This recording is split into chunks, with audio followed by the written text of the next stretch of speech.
A cidade para, as ruas estão cheias. E escutam-se os acordes da banda filarmónica que dão uma musicalidade ao momento. A Rainha Santa sai de Santa Clara Nova para mais uma vez se aventurar pelas ruas da cidade de Coimbra. Vai ao encontro dos mesmos, daqueles que, outrora, à revelia de Dom Dinis, auxiliava na sua condição de pobres e procurava resgatar para a dignidade que se pede para cada ser humano. Ainda hoje, esta dimensão está presente e é conhecida pelos que acorrem a cada passeio que a Rainha dá pela sua cidade. É para ela a devoção. É dela que se espera, com esperança, o auxílio e a proximidade em tantos momentos em que a vida é mais dura. Ela é muito milagrosa. Até a mim já me fez. Quer dizer, eu calculo, mas tenho fé nela, muita fé nela. Venho cá, eu venho a pé, ao dia 4, ainda na segunda-feira cá estive, ouvimos a missa às 11 horas e venho cá todos os anos eu venho a pé e no dia dela, neste dia venho à procissão.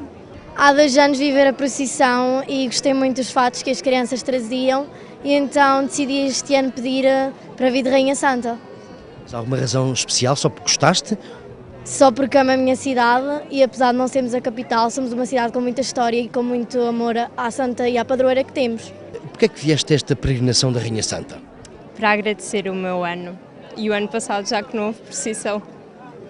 Ou seja, é natural os estudantes da Faculdade de Direito virem agradecer a passagem de ano ou a passagem de exames quando se celebra a procissão?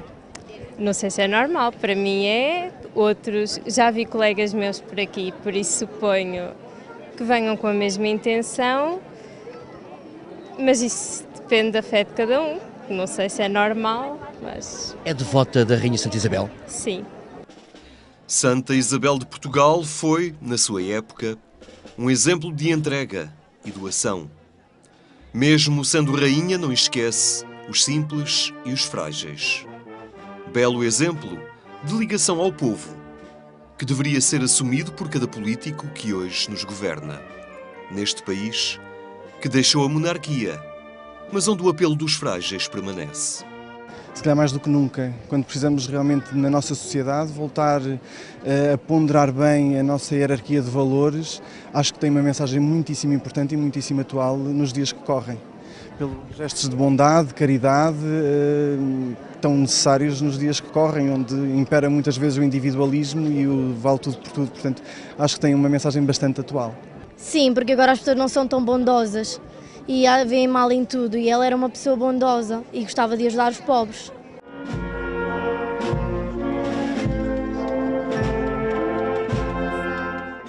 Isabel tinha tudo. Mulher da corte, rainha, a proteção de um marido rei. Ainda assim, a sua paixão era romper as muralhas que a impediam de olhar o mundo como ele era na realidade. Foi por ter a noção desta diferença que esta mulher, rainha, insistiu na ação solidária. Numa verdadeira intuição socio-caritativa, quando estas preocupações ainda não preenchiam as prioridades do reino. Esta é, no nosso país, uma das maiores procissões. Resulta grande, porque grande foi a ação da rainha que o povo já sabia santa e cuja santidade o Papa Urbano VIII veio a confirmar. Uma forma de louvar a sua padroeira, a Rainha Santa, por todo o simbolismo que está por trás de uma manifestação destas, pelas ruas da nossa cidade, e claro, também atrai turistas, tudo isso é importante. Os santos não têm idade. Aquilo que os santos significam, que é a santidade de Deus, não tem passado nem futuro. É sempre a mesma. Aquilo que é o bem, a verdade e a justiça é sempre a mesma, é sempre o mesmo pelos séculos fora. E por isso as pessoas têm a intuição, reconhecem isso e, portanto, a adesão que sentem dentro de si aos valores que os santos representam é esta que se vê, porque isso não tem idade.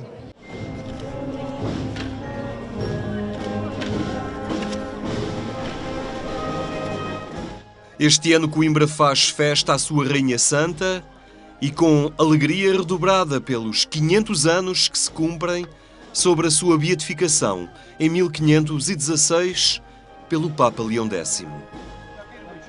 Mas quem foi Isabel de Portugal? A Rainha Santa que tantos séculos após a sua morte continua a despertar a devoção numa abrangência espiritual que vai muito além dos limites geográficos do Reino de Portugal.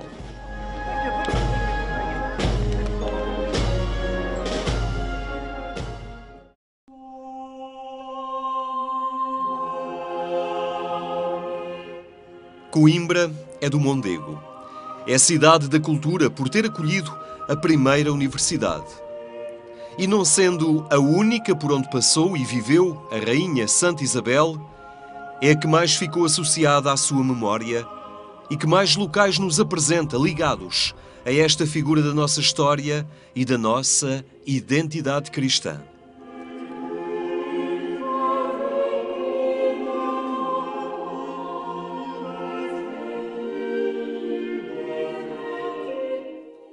Em 1282, Isabel era uma menina da Casa Real de Aragão que, com 12 anos, é proposta em casamento ao rei Dom Dinis. A menina tornou-se uma mulher generosa, sensível, incapaz de ficar indiferente perante o apelo dos mais fracos. A coragem e a entrega a este testemunho ousado da sua fé tornaram-na santa.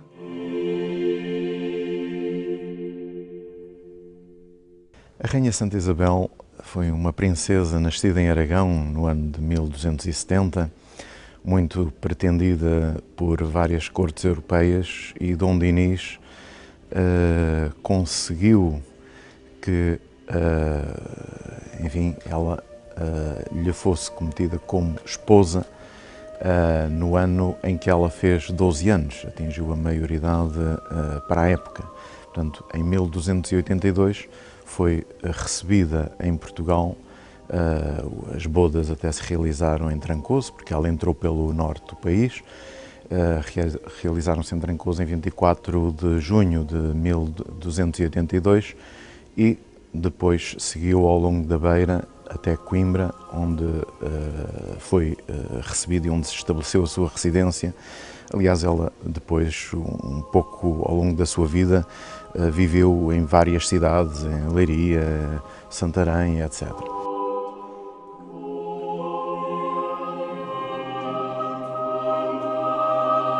Procurou desenvolver a sua ação auxiliando o rei e, ao mesmo tempo, procurando também ajudar todos os seus outros familiares, um pouco por toda a Península Ibérica, nessa ação diplomática pacificadora que ela procurou ao longo da sua vida desenvolver e, ao mesmo tempo, dedicando-se também aos cuidados para com os outros, para com o próximo.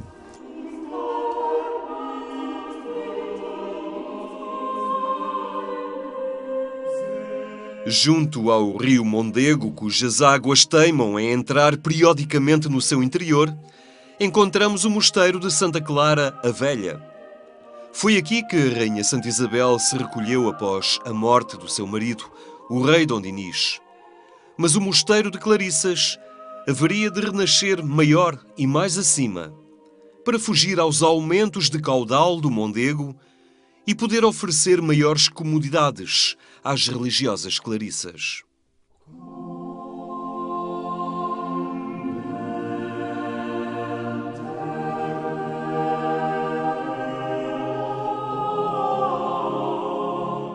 É um claustro muito bonito, amplo, grandioso, como se pretende de um mosteiro régio, como foi este que Dom João IV quis dedicar à Rainha Santa Isabel. No centro, ao centro, está uma imagem que, enfim, foi colocada no adro da igreja, ali no terreiro, em 1905, por ocasião dos 50 anos do dogma da Imaculada Conceição. Dom Manuel Bastos de Espina, o bispo de então, ofereceu esta imagem que, por acaso, até foi esculpida pelo Teixeira Lopes pai. Pai, porque a imagem que é levada em procissão foi esculpida pelo Teixeira Lopes filho. Dom João IV, quando assumiu o poder, resolveu também dedicar um mosteiro à Rainha Santa Isabel, porque a Rainha Santa Isabel tinha sido canonizada na época filipina e ele queria, de certa forma, dignificar e reassumir, digamos, reafirmar a identidade nacional da Rainha Santa Isabel, sua avó.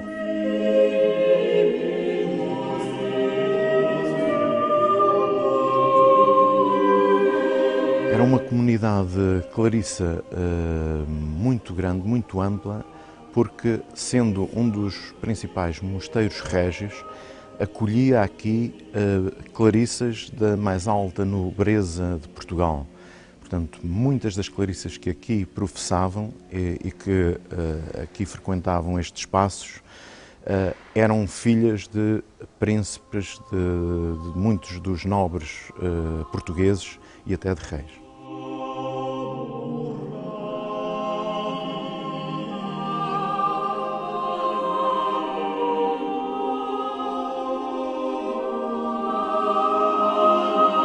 No coro baixo da igreja de Santa Clara encontramos o túmulo original da Rainha Santa. Foi aqui, e ainda em Santa Clara a Velha, onde foi construído originalmente, que a Rainha Santa foi sepultada, após trasladação dos seus restos mortais que vieram de Estremoz, onde tinha falecido. Um cortejo fúnebre, longo, e que chamou à sua passagem muito povo, que se queria despedir da Rainha amiga dos pobres. Este belíssimo espaço do coro baixo contém muitos altares trazidos do convento antigo, mas de facto a peça central é o túmulo da Rainha Santa Isabel, o túmulo original, o túmulo de pedra, um túmulo magnífico que ela própria mandou esculpir ainda em vida, portanto, segundo as suas indicações. Portanto, tudo o que ali está representado e a forma como ela se apresenta obedeceu naturalmente às suas indicações. Este túmulo foi trazido para aqui em 1677 por ocasião da transferência, a primeira trasladação do corpo da Rainha Santa, mas também da transferência da comunidade clarissa do convento antigo para o mosteiro novo. Este túmulo foi aberto pela primeira vez em 1612 por ocasião do processo de canonização. Portanto, fazia parte dos processos de canonização também abrir-se o túmulo, verificar-se o estado do corpo e, para grande estupefação dos presentes, entre eles havia vários bispos, o reitor da universidade, vários médicos, que depois fizeram logo uma primeira análise ao corpo da Rainha Santa e ficaram admiradíssimos com o bom estado de conservação do corpo da Rainha Santa passados tantos séculos. Junto do corpo encontraram então o bordão de peregrina e a escarcela que lhe tinha sido oferecida pelo arcebispo de Santiago de Compostela quando ela aí se deslocou em 1325 depois da morte do marido para depositar a sua coroa real e muitos dos objetos preciosos junto do túmulo de Santiago. Esse bordão foi partido ao meio, metade do bordão e a escarcela foi enviada para Madrid, onde se encontrava o rei Filipe, e a parte superior do bordão conservou-se aqui, que neste momento, digamos, faz parte do espólio, naturalmente, da confraria.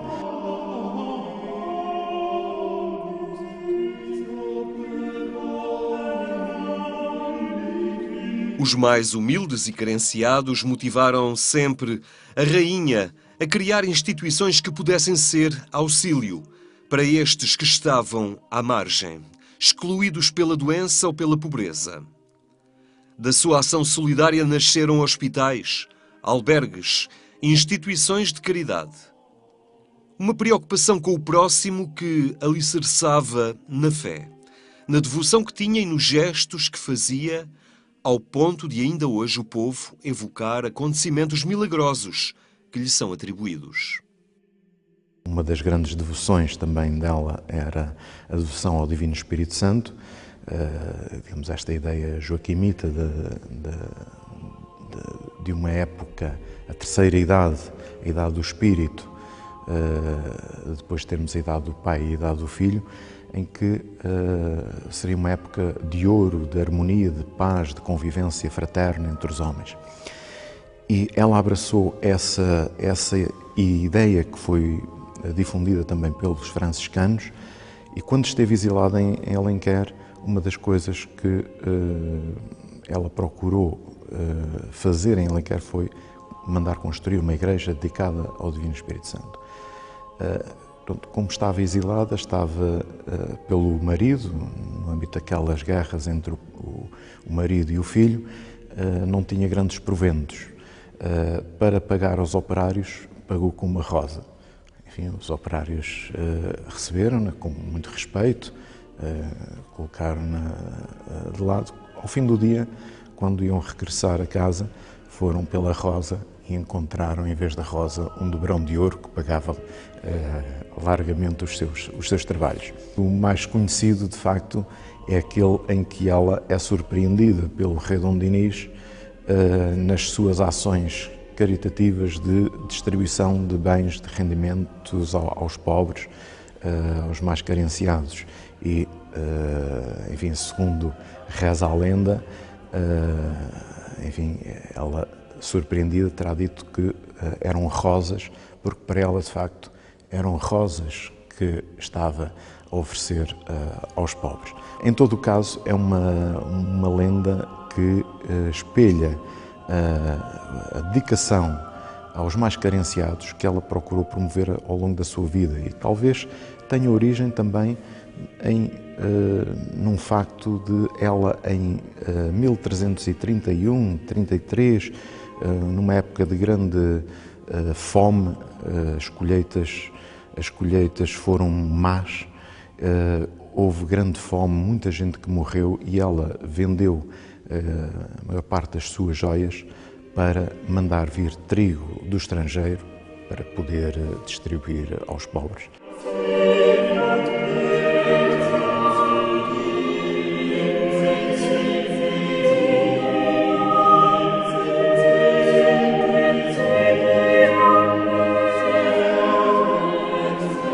Da devoção da Rainha ao Espírito Santo e da sua ação solidária nasceram obras que chegaram aos nossos dias.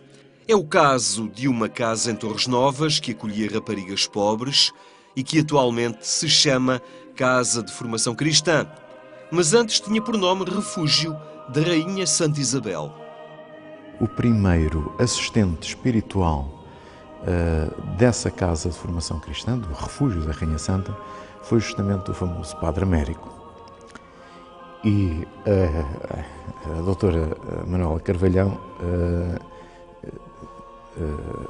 fez-me essa referência e talvez muito justamente possamos dizer que o Padre Américo, tendo em conta, digamos, esta obra em que as jovens, as moças da rua eram acolhidas nessa casa, mais tarde veio também a criar a obra do gaiato, a obra da rua, para fazer exatamente o mesmo para os moços, os jovens rapazes que andavam na rua. Portanto, seguramente terá sido inspirado nesta ideia.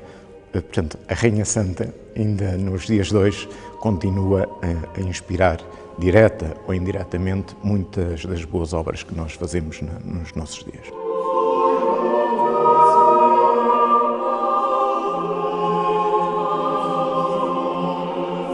Nós encontramos-nos neste momento na Igreja da Rainha Santa Isabel, que acolhe o mais precioso, a mais preciosa relíquia que nós possuímos, que é o corpo incorrupto de Santa Isabel, que repousa naquele túmulo de prata mandado construir as pensas suas pelo bispo de Coimbra, Dom Afonso de Castelo Branco. E esta igreja foi só terminada em 1696, foi dedicada à Rainha Santa Isabel, porque já o próprio mosteiro, quando Dom João IV mandou construir o mosteiro, a intenção dele era dedicar todo o mosteiro à Rainha Santa Isabel.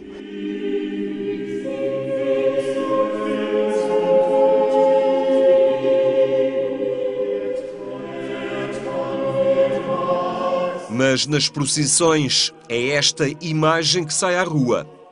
Imponente e bela, concentra as multidões e a devoção. É uma imagem carregada de história que nos projeta para uma mulher exemplar. A imagem da Rainha Santa, que a Dona Amélia, a Rainha Dona Amélia, ofereceu para as procissões, encontra-se junto ao túmulo da Rainha Santa, em lugar de destaque, porque de facto é uma belíssima imagem que muito apaixona os devotos e muito os inspira.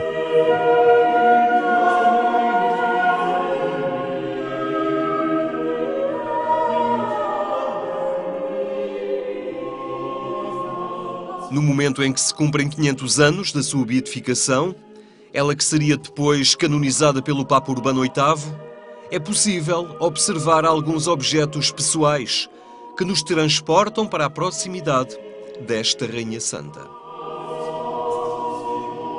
Este é um espaço onde nós, enfim, tendo em conta também os poucos recursos que temos, começamos já a disponibilizar ao público, aos devotos da Rainha Santa, algum do nosso mais precioso espólio.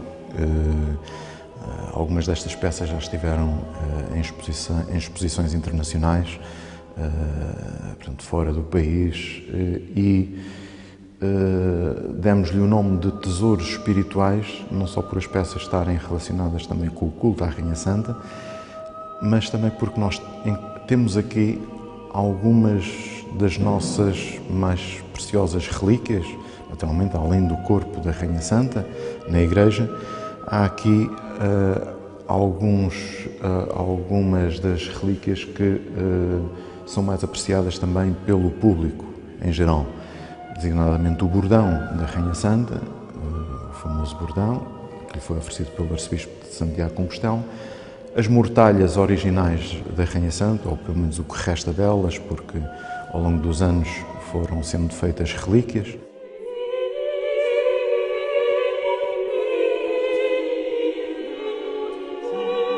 Santa Isabel de Portugal. Visitar estes locais que respiram a história da sua vida é muito mais que olhar vestígios do passado. É uma interpelação e um desafio para que a opção pelos frágeis perdure hoje e sempre. Sempre que a fragilidade, a pobreza e a exclusão continuarem presentes no cotidiano, a Rainha Santa deixa um testemunho de inconformismo, de determinação em assumir sempre a causa dos mais fracos.